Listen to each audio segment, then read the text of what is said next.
বর্ণাঢ্য আয়োজনের মধ্য দিয়ে চন্দনাইশে ছাত্রদলের ৪৬তম প্রতিষ্ঠা বার্ষিকী পালিত। চট্টগ্রামে চন্দনাইশ থেকে বিশেষ প্রতিনিধি নুরুল আলমের প্রতিবেদনে দেখুন বিস্তারিত। বাংলাদেশ জাতীয়তাবাদী ছাত্রদল ১৯৭৯ সালের ১ জানুয়ারি প্রতিষ্ঠিত হয়। ছাত্রদলের ৪৬তম প্রতিষ্ঠা বার্ষিকী উপলক্ষে সারা দেশের মতো চট্টগ্রাম দক্ষিণ জেলা ছাত্রদলের আওতাধীন চন্দনাইশ উপজেলায় বাংলাদেশ জাতীয়তাবাদী ছাত্রদলের ৪৬তম প্রতিষ্ঠা বার্ষিকী উপলক্ষে বর্ণাঢ্য র্যালি ও আলোচনা সভা অনুষ্ঠিত হয়েছে।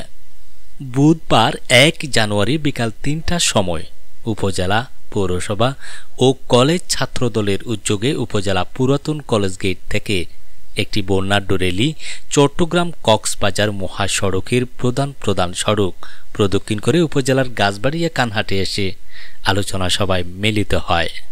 আলোচনা সভায় চট্টগ্রাম দক্ষিণ জেলা ছাত্রদলের আহ্বায়ক কমিটির সিনিয়র সদস্য ফয়সাল শিকদার সোহান এর সভাপতিত্বে চট্টগ্রাম দক্ষিণ জেলা আহ্বায়ক কমিটির সদস্য আব্দুল আল নোমান জেহাদের সঞ্চালনায় অনুষ্ঠিত আলোচনা সভায় অন্যান্যদের মধ্যে উপস্থিত ছিলেন চন্দনাইশ উপজেলা ছাত্রদল নেতা জাহিদুল ইসলাম জাহেদ, ছাত্রদল নেতা সাইফুল ইসলাম, ছাত্রনেতা রেজাউল করিম হিরো, ছাত্রনেতা জসিম উদ্দিন, ২০০০ পৌরসভা ছাত্রদলের নেতা হিরো ইসলাম আজাদ, ছাত্রদল নেতা মঈনুদ্দিন মোজাম্মেল সহ উপজেলা, পৌরসভা ও কলেজ এর জাতীয়তাবাদী ছাত্রদলের নেতাকর্মীরা উপস্থিত ছিলেন।